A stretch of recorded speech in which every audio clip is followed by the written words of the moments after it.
மீட்பருமாகிய இயேசு கிறிஸ்து நாமத்தினால் யாவருக்கும் கிரைஸ்ட் காஸ்பல் மிரக்கல் மிஷன் மூலியமாக வாழ்த்துக்களையும் ஸ்தோத்திரங்களையும் தெரிவித்துக் கொள்கிறேன். மகிழ்ச்சி அடைகிறேன்.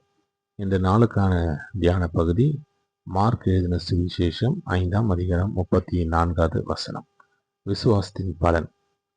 வசனம் 34 நம்ம படித்து பார்க்குறோம். ஆண்டவராக இயேசு கிறிஸ்து பார்த்து சொல்றாரு, மகளே உன் விசுவாசம் உன்னை இரட்சித்தது, நீ சமாதானத்தோட போய் உன் வேதனை நீங்கி சுகமாயிரு என்றார். இன்றைய நாளிலும் கூட நாம் எத்தனையோ காரியங்களை குறித்து நாம் வேதனைப்பட்டிருக்கிறோம், மனபாரத்தோடு இருந்திருக்கிறோம், சமாதானம் இல்லாமல் இருக்கோம், ஒரு இருதயத்தில் சமாதானமும் கிடையாது இல்லையா? அப்படியாக இருக்கிற இந்த நேரத்தில் ஆண்டவர் இயேசு கிறிஸ்து என்ன சொல்றாரு, உன் விசுவாசம் உன்னை ரட்சித்தது என்று சொல்றார். இதில் நம்ம பார்க்குறோம், அந்த பெரும்பாலுள்ள ஸ்திரீ 12 வருஷ காலமாக முடியாமல் இருக்கிறாங்க. அப்படி இருக்கும்பொழுது என்ன நடக்குது, எத்தனையோ வைத்தியர்களை போய் பார்க்குறாங்க, ஆனாலும் கூட சுகம் கிடைக்கல. அப்போது அந்த நாளில் அங்கே ஆண்டவராக இயேசு கிறிஸ்து வராருன்னு கேள்விப்பட்டு அந்த அம்மா என்ன பண்ணுது, சரி அவர்கிட்ட போய் எப்படியாவது அந்த சுகத்தை பெற்றுக்கொள்ளணும், அந்த வேதனையை நீங்கணும்னு சொல்லிட்டு போகிறாங்க. அந்த விசுவாசத்தோட போகிறாங்க.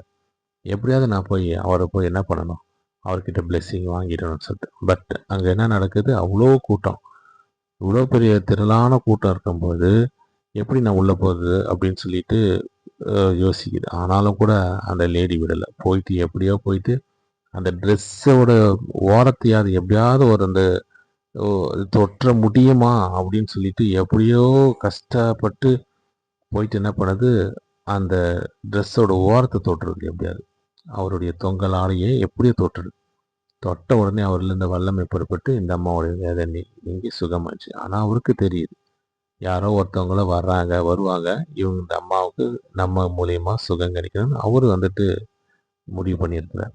அந்த நாள் அப்படி வரும்போது எப்படி கேட்குறாரு, அதனால தான் 60 இடத்துல கேட்பாரு. இப்போ 30வது வசனம் பார்த்தீங்கன்னா, என் வஸ்திரத்தை தொட்டது யார் அப்படி சொல்லிட்டு கேட்பார். அப்படி கேட்கும்போது என்ன நடக்குது, அங்கே அந்த சீடர்கள்லாம் இவ்வளோ பேர் இருக்காங்க, யாராவது தொட்டிருப்பாங்களே அப்படின்னு சொல்கிறார். ஆனால் அவருக்கு தெரியுது இல்லை, யாரோ ஒருத்தவங்க தொட்டனால நம்மக்கிட்ட இருந்து ஒரு வல்லமை புறப்பட்டு போய் அவங்களுக்கு சுகமாகுது. அடியனுடைய வாழ்க்கையும் அதே போல தான். எத்தனையோ நேரத்தில் விசுவாச குலைச்சல் வரும், ஆனாலும் கூட நான் அதை விட மாட்டேன். எத்தனையோ சத்ருவானன் எப்படியோ மேற்கொள்ள முயற்சி செய்வான், ஆனாலும் கூட நான் என்ன பண்ணுவேன், என்னடா இப்படி ஒரு சோதனை நிற்கிது அப்படின்னும் போது அதுக்கு தான் யோவான் 14:27 வசனம் எனக்கு வரும். உங்கள் இருதயம் கலங்காமலும் பயப்படாமலும் இருப்பதாகன்னு சொல்லிட்டு. அப்போது நான் எப்படி கலங்கி நிற்கிறேன்றதை ஆண்டவராக இயேசு கிறிஸ்து பார்க்குறேன். நிறைய நேரத்தில் வரும், கலங்காமல் இருங்க, திகையாதீர்கள், பயப்படாதீர்கள் சார், நிறைய நேரத்தில் வரும் எனக்கு. அதன் மூலியமாக அந்த விசுவாசம் என்பதை இன்னுமாக உயர்த்தி பிடிக்க கர்த்தர் கிருபை செய்தார்.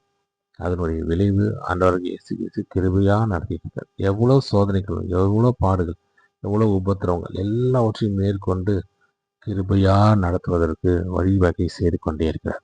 அதனால தான் இன்றைய நாளிலும் கூட ஆண்டவராகிய இயேசு கிறிஸ்து இப்படியான ஒரு வார்த்தையை உங்களோடு பகிர்ந்து கொள்ள கிருபை செய்திருக்கிறார். அப்படி நாம் எந்த விஷயத்தில் கலங்கி நிற்கிறோம், எந்த விஷயத்தில் ரொம்ப சோர்ந்து போய் நிற்கிறோம், ஆனால் இன்றைய நாளில் அவர் சொல்கிற ஒரு விஷயம், விசுவாசத்தோடு இருங்கன்னு சொன்னார். இப்போ இந்த அம்மாவை பாருங்களேன், எவ்வளோ அழகாக ஒரு சுகம் கிடைச்சது இல்லை, சமாதானத்தை தான் சொல்லுவார், ரட்சித்தது சமாதானத்தோடு போய் உன் வேதனை நீங்க சுகமாயிடும். அப்போ அந்த அம்மா அவ்வளோ வேதனை, எவ்வளோ பாடுகள் எல்லாவற்றிலும் நீங்கிச்சு, அந்த வேதனை நீங்கிச்சு, நீங்க சுகம் கிடைக்கிது, சந்தோஷத்தோடு சமாதானத்தோடு போகுது அந்த அம்மா.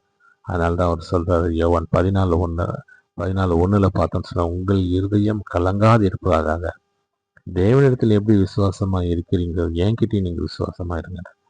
அப்படியாக ஆண்டவராக இயேசு கிறிஸ்துவிடத்தில் எந்த அளவுக்கு விசுவாசமா இருக்கிறோமோ, நம்மளுடைய வேதனை என்ன, எதுல வேதனைப்பட்டு கொண்டு இருக்கிறோம், கடன் பாரமா, குடும்ப சூழ்நிலையா, எந்த விதத்துல வேதனை இருக்கு, வியாதியின் பிடியிலையா, இது சரியாகாத, என் குடும்பத்துல இருக்கிற அந்த பிரச்சனை சரியாகாதா, என்னுடைய வாழ்க்கை சரியாகாதா என்று எதுல வேதனையோட கலக்கத்தோடு நாம் நின்று கொண்டிருக்கிறோம் என்பதை இன்றைய நாளில் நாம் தியானிப்போம்.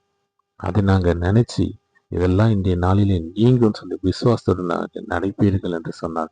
எல்லாவற்றிலும் சுகத்தையும் எல்லாவற்றிலும் கிருபையாக ஆண்டவர் இயேசு கிறிஸ்து வழியாக உன் வேதனை நீங்கி சுகமாய் இரு என்று சொன்னது போல இன்றைய நாளிலும் நம் அனைவருக்கும் எல்லா விதமான வேதையை நீங்கி எல்லாவற்றிலும் வாழ்ந்து நிலைத்து நிற்கும் ஒரு வசனத்தையும் அவர் சொல்றதில்ல. வேதனை நீங்கி சுகமாய் இரு என்று சொல்லிக்கொண்டு இருப்பது போல அந்த விசுவாசம் அந்த லேடியை ரட்சித்தது போல நம்மளையும் இன்றைய நாளிலே ரட்சித்து சமாதானத்தோடு இருக்கவும் கிருபை செய்வாராக.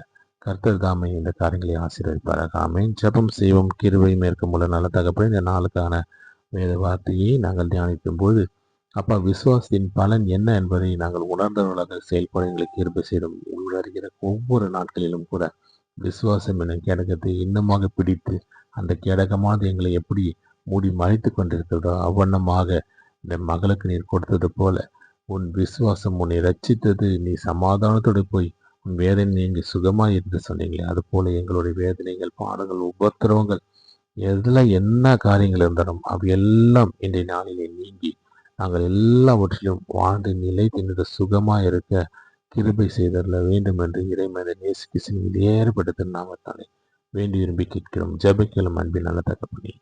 ஆமென், ஆமென்.